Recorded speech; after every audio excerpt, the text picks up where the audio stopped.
So, what have I read so far in April?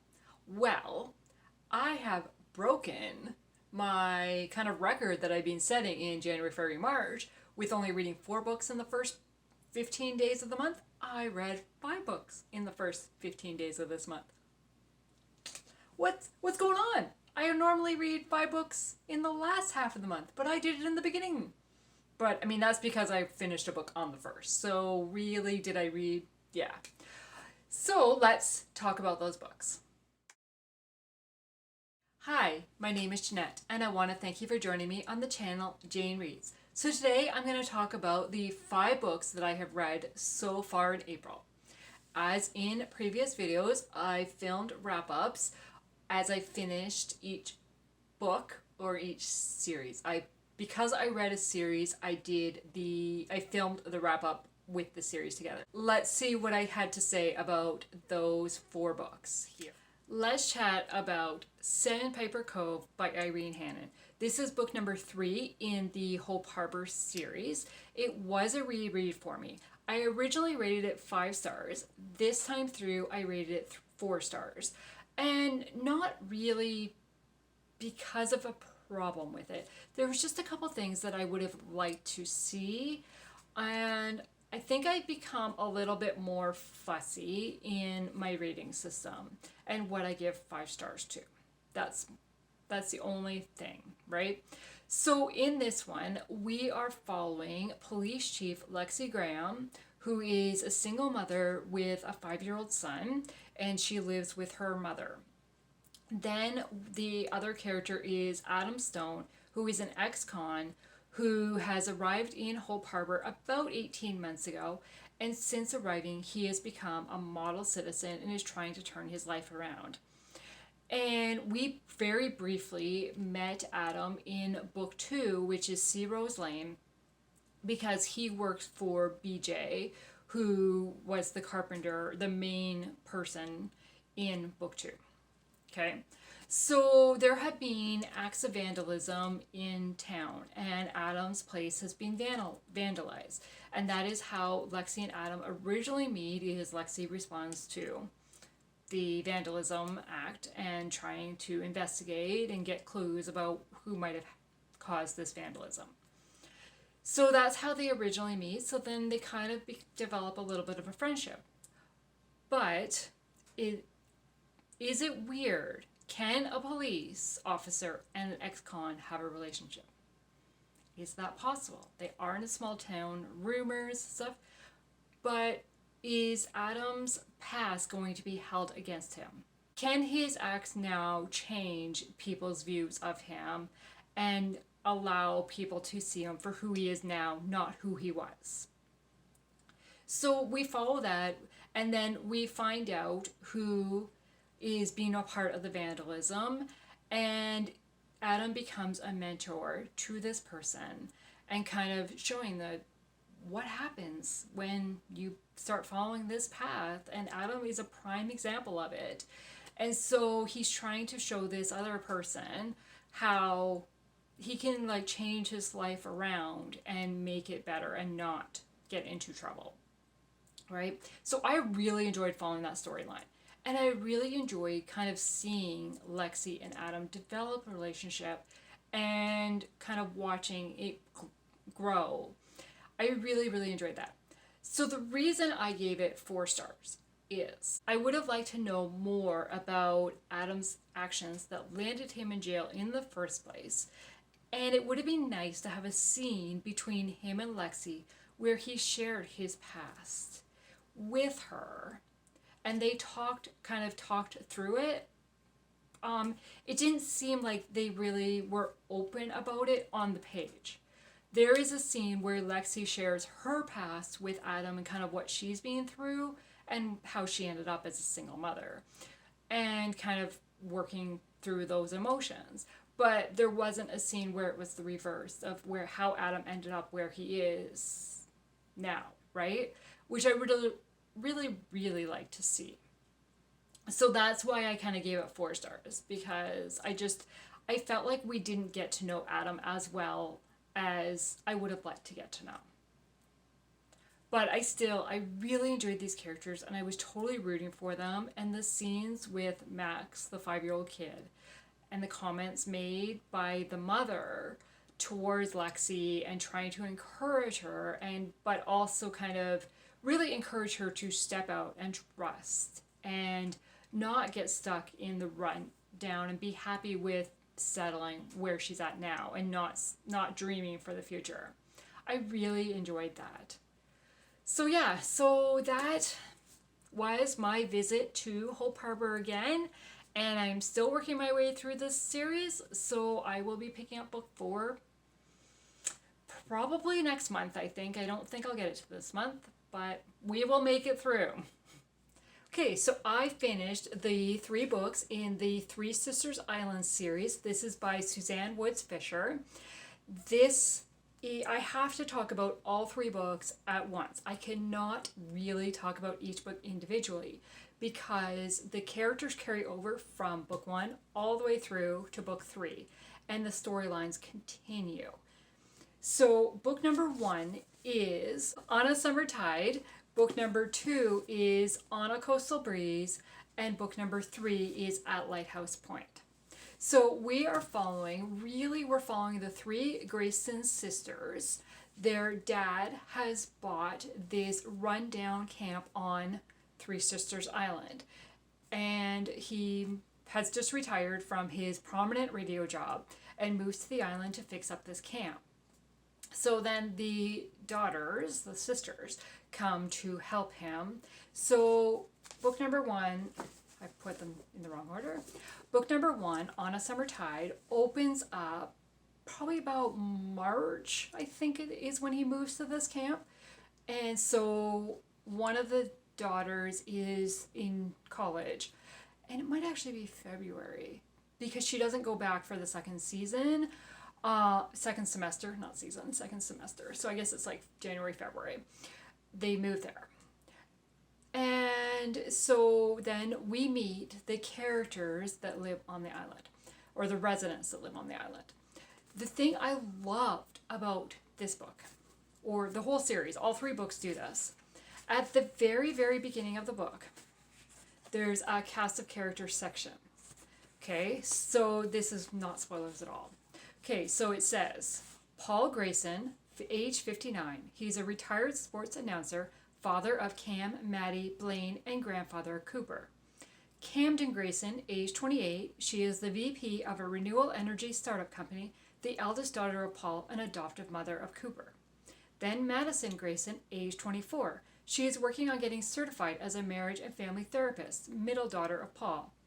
Blaine Grayson is age 19. She's a college student who can't decide on a major. She's the youngest daughter of Paul. Cooper Grayson is age 7.5. He is the 3rd grader and son of Cam. And then it goes on with the rest of the characters. So those are all the family members, and then there's more characters. I loved it because it introduced us and knew kind of who these people were and what their role was in relation to like who's talking. So I really enjoyed that. And as I said, all 3 books have that in the very beginning. And as we get further on in the series, there's more characters introduced. So in the 3rd book, right, at Lighthouse Point, is the character list is a little bit longer because now there's other characters involved, right? So I love that. And I love having it at the beginning and kind of getting an intro to them and knowing. So in book number 1, as I said, Paul has just moved to the island. His daughters have moved to the island, and they're trying to find it. So book number 1 runs from basically when they get to the island, and then the opening of the camp for Memorial Day weekend, and then it ends. And it really focuses. It has perspective from all 4 Grayson people, but it really focuses on Cam's story, who is the oldest daughter. But we still really get into Maddie's head and Blaine's head. Then book number 2 focuses really on Maddie, who is the middle daughter, and this one picks up a year after book number 1. So again, we're late spring, getting ready for camp opening and Memorial Day weekend. And then book 3 picks up 2 years later, and this one really focuses on Blaine and her story. But there is still an ongoing storyline with Maddie and Cam and Paul, and I really enjoyed the way this was done. And I loved having the multiple perspectives and that the storylines carried throughout all 3, and we kind of got to, the characters we meet in the initial book 1, and then we catch up with them 3 years from where book number 1 started, right? Or 4 years, I guess, from where book number 1 started. So I really liked that. And it was fun to get to know the characters and kind of see the interaction between the sisters. The 3 sisters are very, very different from each other and can get on each other's nerves, but they're also supportive of each other. My favorite character, especially as we got further into the story, was definitely Blaine. I felt for her. She was overshadowed by her 2 older sisters and kind of ignored as the baby. Her opinions didn't really count. And I really felt for her. And she's been through, they've all been through a trauma because they've lost their mother. And it talks about what happened there and how they're each dealing with it and processing it through it. But I really felt for Blaine, and I really enjoyed kind of following. Now, book number 3 is Blaine's story. I expected this one to be a 5 stars. I gave all 3 books 4 stars each. This one was not a 5-star for me because I was just some questions I left. I wasn't a big fan of Cam in I liked her in book number 1. But then by book number 2, she kind of got on my nerves a little bit. And by book number 3, I just didn't care about her. And so when it went to her and kind of what was happening, she was there, whatever. I don't know. I just did not connect with her the same as I did with Blaine and Maddie. So I think that's why. And I found it easy to put down. But then I also once I got back into the story, I really got invested in the story and I wanted to know what was going to happen with Blaine. The reason it was only 4 stars for me, while they each were only 4 stars for me, was really because the romance, each sister does find romance, and a lot of it really happens off the page. You don't see the building between the characters, so kind of all of a sudden it's just there. And I would have liked to follow it a little bit more. So that is the 3 Sisters Island. But talk about getting ready for summer and having the, the warm coastal feeling. I really enjoyed that. So book number 5 was Directed Verdict by Randy Singer. This is a legal suspense, and this one came up for my prompt of a big book. And this book is 420 pages. And I finished the 3 Sisters Island series on the 11th of April. Yes, the 11th of April. So when I picked this book up, because it was the next one on my list, I was like, okay, can I finish this by the 15th or the 16th? To finish it by, let's say, the 16th, I took 420 divided by, so I needed to read 84 pages a day to get this done so that I could include it in this wrap-up. At first, I wasn't really sure if that would be possible. At first, I wasn't even sure if I would finish this book. I seriously thought about DNFing this book because in the first 3 chapters, it starts in Saudi Arabia with 2 missionaries, Charles and Sarah Reed, and the Matah police, I'm probably not saying that name right, are come and to arrest them because they are Christian missionaries trying to convert from Muslims to Christianity. And so when the police arrive, there is the leader of the police, Ahmed, I think is how you say his name. And he is not a good guy at all. And so in that first few scenes, we are witnessing the torture of Charles and Sarah Reed. And it is so descriptive and so unsettling to my spirit. It was just like, oh my gosh. But I knew from reading the summary of the book that it goes on to, there is a trial involving the treatment in America, like, because they are American. And so there's a trial that happens about the treatment that they received over in Saudi Arabia. And so I knew that we're kind of getting the background of what happened, and then they arrive in America and what happens from there on, right? So I was like, okay, we're just getting the opening, we're getting the background. It's not going to be like this the whole way through the book, I hope. So let's keep going. Then we meet Brad Carson in another scene, who is the American lawyer working in Norfolk, Virginia. And so we meet him. He's on a trial. He's working a trial case. So we kind of get some background information on him and this particular judge and kind of get to know that. But during that case that happens, they are, it's a pro-life case. And there is one scene, again, that's very, very descriptive of how a certain abortion procedure happens. And kind of, it was like, I don't want to know this. I don't need to know this. And I'm like, that's way too descriptive for me. Oh, is this really the way this book's going to be? So I really, really debated about DNFing. But if you've watched any of my channels before, you know I am not a DNFer. And I was like, okay, like, plus this book received the Christie Award for being mystery suspense, I think in 2002, 2003. It is an older book. So I was like, it can't be that bad. Really? Really? So I kept going. I am happy to say that the abortion thing is in the whole one chapter when it happens, me introducing us to Brad. And then it never gets brought up again. So I was okay with that.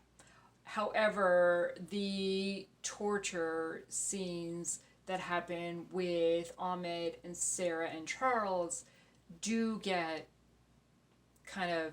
shared through the trial, obviously, right? Sarah has to say what happened and things like that, but is nowhere near as detailed as it was at the beginning. So I was okay with that. And by that point of the book, I was definitely invested in the characters and cheering for Sarah and Brad's team. Can they, because everything seems to really be stacked against them, can they win this case? And we very quickly learn when this case gets filed that there seems to be a mole inside Brad's team, and he providing information to the other side. So who is this person and why are they doing this? There are little hints dropped throughout the book of who this person is, but they're very generic hints. Like it will say, so he went up or she went up. So we know whether, I'm not going to tell you which one it is. So we know whether it is a female or a male. And due to who is on Brad's team, we have a very good idea of it's got to be certain characters. They fit that sex of that person, right? So it has to be certain characters. But we don't really know who it is until probably the last few chapters. It is revealed who that person is. And when it was revealed, I was like, it was them? Really? Really? I thought for sure it was somebody else. Like I was positive it was somebody else. And I was like, oh, okay. And then it goes on to reveal why they were doing this. And it was like, wow. Like I so did not expect it. I was so blindsided by that. So I really enjoyed that part of it. But because of the opening scenes and because there are so many characters throughout this, because there's all the people on Brad's team working for this. Then there's all the people on the other side of the team, the other law side, working, and there's a ton. So we've got like a big law firm and smaller law firm, right? There's a ton of people. And then there's all the witnesses that get disposed for depositions. And then we have the judge and all the background people there. Like, there's just a ton of people. And so at times I really like, okay, which team is he with? That person with? What side are they on? Like, it was just like, it was so hard to keep straight. So for a lot of it, it was very easy for me to put down, or I had to put down to take a break because it was very heavy subject matter. I mean, really, we have Christians being persecuted and being attacked for their faith in Saudi Arabia, right? And now they're U.S. citizens. They can't be treated that way under the UN Constitution, and that's why the whole book really happens, right? Why the whole trial happens. And so because of that, and because there were so many characters, it was such a heavy subject matter, and because at the very beginning I was like, oh, I don't know if I can handle this, I gave this 3 stars. And the reason, because I was really at 2 stars at the beginning, because when I was like, I think I'm just gonna put this down and stop it, but I'm like, no. So the reason I'm giving it 3 stars, I bumped it up, is because by the last 1/3, like the last third of the book, so 2/3 in, I was so hooked. I had to know who the bull was. I had to know how the case was going to wrap up. And there's a little bit of romance in it. I mean, that totally got me, right? Like, it was like, yeah, okay. Can I see these 2 characters come together that I really want together? So, yeah, I gave this book 3 stars. As I said, this is a very heavy and very descriptive storyline. So, kind of, if you're going to read it, go into that knowing that this could be hard to read because of certain scenes that happen. So, yeah. So, those were the 5 books that I read this month, or so far this month. So, I read contemporary romance and the legal suspense. Right now, my favorite book